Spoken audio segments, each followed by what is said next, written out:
നിങ്ങൾ വിശ്വസിച്ച പ്രത്യാശാസ്ത്രങ്ങൾ, നിങ്ങൾ തെരുവിൽ തൊണ്ടപൊട്ടി വിളിച്ച മുദ്രാവാക്യങ്ങൾ എല്ലാം വെറും നാടകമായിരുന്നു എന്ന് തിരിച്ചറിയുന്ന ആ ഒരു നിമിഷം, അതാണ് ഇപ്പോൾ കേരളത്തിൽ സംഭവിച്ചുകൊണ്ടിരിക്കുന്നത്. ഇത്രയും കാലം കേന്ദ്ര സർക്കാർ പൊതുമേഖലാ സ്ഥാപനങ്ങൾ സ്വകാര്യവൽക്കരിക്കുമ്പോൾ അയ്യോ രാജ്യം അദാനിക്കും അംബാനിക്കും വിറ്റ് തൊലയ്ക്കുന്നേ എന്നും പറഞ്ഞ് നെഞ്ചു തല്ലി കരഞ്ഞവർ ഒക്കെ എവിടെയാണ്? കേന്ദ്രത്തിന്റെ കോർപ്പറേറ്റ് നയങ്ങൾക്കെതിരെ സമരം ചെയ്ത് വിയർത്തവരൊക്കെ എവിടെയാണ്? അവരെ ആരെയും ഇന്ന് എവിടെയും ഞാൻ നോക്കിയിട്ട് കണ്ടില്ല. അവരൊക്കെ ഇപ്പൊ കണ്ണും പൊട്ടി വായും പൊത്തി ഒളിച്ചിരിക്കുകയാണ്. കാരണം അപ്പുറത്ത് കേന്ദ്രം ചെയ്ത തെറ്റ് ഇപ്പുറത്ത് സ്വന്തം സർക്കാർ ചെയ്യുമ്പോൾ അത് മാസ്റ്റർ പ്ലാൻ അല്ലെങ്കിൽ വമ്പൻ നീക്കങ്ങൾ, അതെ, നമ്മൾ കാണാതെ പോയ അല്ലെങ്കിൽ നമ്മളിൽ നിന്നും മറച്ചു വെച്ച ആ വമ്പൻ പ്രഖ്യാപനം ഇപ്പോൾ ഒടുവിൽ പുറത്തു വന്നിരിക്കുകയാണ്. കേരളത്തിന്റെ തീരദേശവും അമൂല്യ സമ്പത്തും ഇനി വൻകിട മുതലാളിമാരുടെ കൈകളിലേക്ക്. എന്താണ് യഥാർത്ഥത്തിൽ ഇന്നത്തെ ബജറ്റിൽ ഒളിപ്പിച്ചു വെച്ചിരിക്കുന്നത്? അതിനെക്കുറിച്ച് ആരും മിണ്ടാത്തത് എന്താണ്? വരാനിരിക്കുന്ന ആ വൻ ഭൂകമ്പത്തിന്റെ കഥ അറിയണോ? വീഡിയോ മുഴുവനായും കാണുക. വഞ്ചനയുടെ ആഴം നിങ്ങൾ ഞെട്ടലോടെ തന്നെ തിരിച്ചറിഞ്ഞിരിക്കും. വികസനം എന്ന സുന്ദരമായ വാക്കിന്റെ മറവിൽ കേരളത്തിൽ നടക്കാൻ പോകുന്നത് സമാനതകളില്ലാത്തൊരു അസറ്റ് കൈമാറ്റമാണ്. ഒരു കണക്കിന് നോക്കിയാൽ അത് നല്ലൊരു കാര്യമാണ്. ഇന്ന് അവതരിപ്പിച്ച ബജറ്റിലെ വരികൾക്കിടയിലൂടെ വായിക്കുമ്പോഴാണ് ആ ഞെട്ടിപ്പിക്കുന്ന യാഥാർത്ഥ്യം ബോധ്യപ്പെടുക.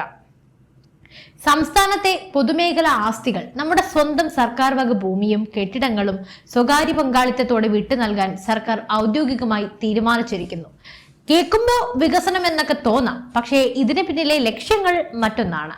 കൊല്ലം തുറമുഖം, ബേപ്പൂർ തുറമുഖം, അഴീക്കൽ തുറമുഖം, ഇങ്ങനെ കേരളത്തിന്റെ വാണിജ്യ ഭൂപടത്തിലെ ഏറ്റവും തന്ത്രപ്രധാനമായ പ്രധാന തുറമുഖങ്ങളിലടക്കം സ്വകാര്യ നിക്ഷേപം കൊണ്ടുവരുമെന്നാണ് പ്രഖ്യാപനം. ഇവിടെ തീരുന്നില്ല. ചരക്ക് ഗതാഗതത്തിനും വ്യവസായ വികസനത്തിനും എന്ന പേരിൽ കേരളത്തിലെ 13 നോൺ മേജർ തുറമുഖങ്ങളിലെ ഭൂമിയും കെട്ടിടങ്ങളും പൂർണ്ണമായും സ്വകാര്യ മേഖലയ്ക്ക് കൈമാറാനാണ് നീക്കം നടക്കുന്നത്. ഇനി നമ്മൾ ചിന്തിക്കേണ്ടത് എന്തിന്റെ പേരിലാണ് ഈ കൈമാറ്റം?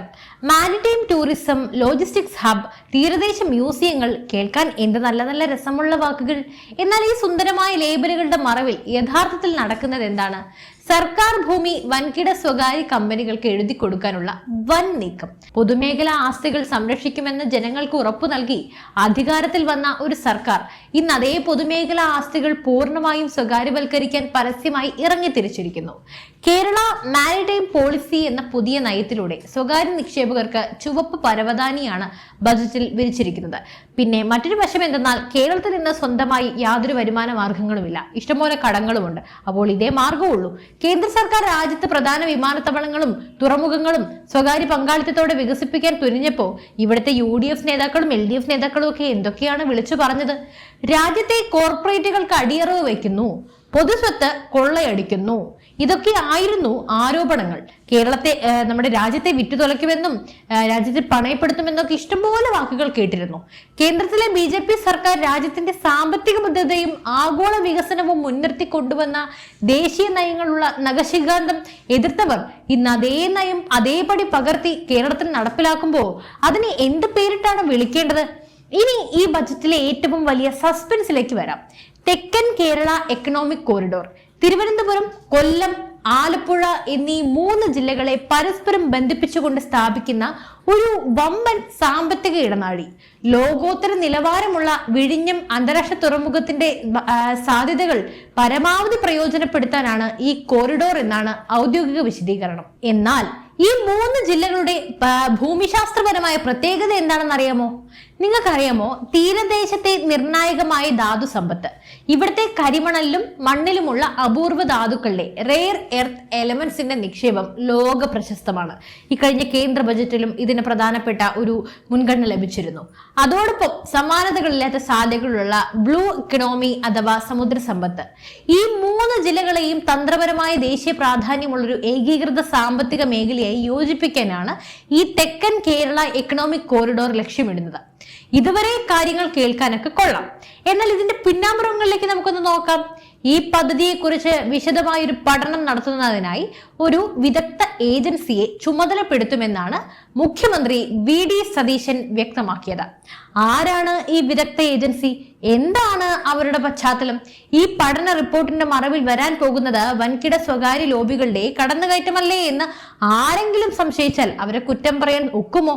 ഞാനിതൊക്കെ കോർത്തിണക്കുന്നത് നമ്മുടെ മുൻ കേന്ദ്രത്തിന്റെ ഇത്തരത്തിലുള്ള പദ്ധതികൾ ഇവർ എതിർത്തതിന്റെ പശ്ചാത്തലത്തിലാണ്. എന്നാലും നമുക്കൊന്ന് പിന്നോട്ട് സഞ്ചരിക്കാം. കേന്ദ്രത്തിലെ മോദി സർക്കാർ നാഷണൽ മോണിറ്റൈസേഷൻ പൈപ്പ് ലൈൻ പ്രഖ്യാപിച്ചപ്പോൾ ഇന്ത്യയിൽ ഏറ്റവും കൂടുതൽ ബഹളം ഉണ്ടാക്കിയ സംസ്ഥാനങ്ങളിൽ മുൻപന്തിയിൽ നിന്ന ഒരു സംസ്ഥാനമാണ് നമ്മുടെ കേരളം. കേന്ദ്രം രാജ്യത്തെ ആസ്തികൾ വിൽക്കുന്നു എന്നും പറഞ്ഞ് ഇവിടെ കരിദിനവും ഹർത്താലും വരെ ആഘോഷിക്കപ്പെട്ടു.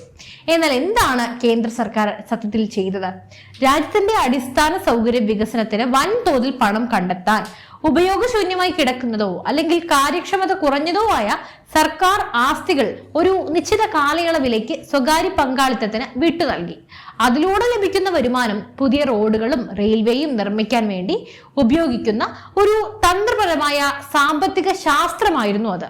മോദി സർക്കാരിന്റെ ആ ദീർഘവീക്ഷണത്തെ അന്ന് അന്ധമായി എതിർത്തവർ ഇന്ന് കടക്കണിയിൽ ശ്വാസം മുട്ടി മരിക്കാനായി നിൽക്കുമ്പോൾ അതേ വഴി തന്നെ ഒടുവിൽ സ്വീകരിക്കുന്നു. അന്ന് കേന്ദ്രം ചെയ്തത് രാജ്യദ്രോഹം, ഇന്ന് കേരളത്തിലെ UDF സർക്കാർ ചെയ്യുമ്പോൾ സംസ്ഥാനത്തിന്റെ പുരോഗതി ആഹാ, എന്തൊരു മനോഹരമായ ഇരട്ടത്താപ്പ്.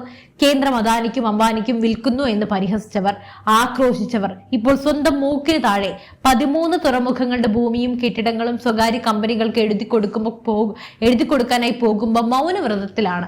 അവർക്ക് കാണാനും കേൾക്കാനും സാധിക്കുന്നില്ല. കാരണം അധികാരത്തിന്റെ തണലിൽ വികസനം എന്ന ലേബിൾ ഒട്ടിച്ചു കഴിഞ്ഞാൽ ഏത് സ്വകാര്യവൽക്കരണവും ഇവിടെ വിശദീകരിക്കപ്പെടും. പൊതുമേഖല സംരക്ഷിക്കപ്പെടണം എന്ന് തന്നെയാണ് ഏതൊരു സാധാരണക്കാരന്റെയും ആഗ്രഹം. എന്നാൽ രാഷ്ട്രീയ ലാഭത്തിന് വേണ്ടി മാത്രം ജനങ്ങളെ തെറ്റിദ്ധരിപ്പിക്കുകയും പിന്നീട് അതേ ജനങ്ങളുടെ കണ്ണിൽ പൊടിയിട്ട് പൊതുസ്വത്തുക്കൾ സ്വകാര്യ മേഖലയോട് കൈമാറുകയും ചെയ്യുന്ന ഈ ഇരട്ടത്താപ്പ് ചോദ്യം ചെയ്യപ്പെടേണ്ടത് തന്നെയാണ്. ഇതിനെക്കുറിച്ച് സംസാരിച്ചേ തീരൂ.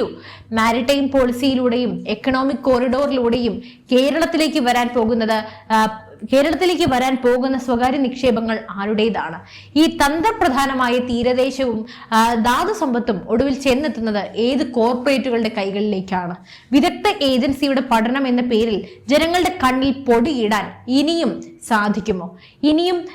ഇനിയെങ്കിലും നമ്മൾ പ്രതികരിച്ചിട്ടില്ലെങ്കിൽ നാളെ നമ്മുടെ തീരങ്ങളിലേക്ക് നോക്കി നെടുവീർപ്പിടാൻ മാത്രമേ നമുക്ക് സാധിക്കൂ എന്ന് ഞാൻ പറയാം. കാരണം അപ്പോഴേക്കും വികസനത്തിന്റെ പേരിൽ ഈ മണ്ണും തുറമുഖങ്ങളും കോർപ്പറേറ്റുകൾ സ്വന്തമാക്കി കഴിഞ്ഞിട്ടുണ്ടാകും.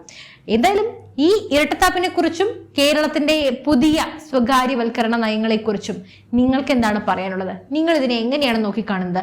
ഇതിലൂടെയെങ്കിലും കേരളത്തിന് കരകയറാൻ സാധിക്കുമോ? കേരളത്തിന്റെ കടക്കെണി ഇനിയെങ്കിലും അതിൽ നിന്ന് നമുക്ക് രക്ഷപ്പെടാൻ സാധിക്കുമോ? നിങ്ങൾക്ക് എന്ത് തോന്നുന്നു? നിങ്ങളുടെ അഭിപ്രായങ്ങൾ തീർച്ചയായും താഴെ കമന്റ് ചെയ്യൂ. അതോടൊപ്പം ഈ വീഡിയോ എല്ലാവരിലേക്കും എത്തിക്കാനായി വീഡിയോ പരമാവധി ഷെയർ ചെയ്യുക. നമ്മുടെ ചാനൽ സബ്സ്ക്രൈബ് ചെയ്യുക. മറ്റു വിഷയമായി വീണ്ടും കാണും വരെ നന്ദി.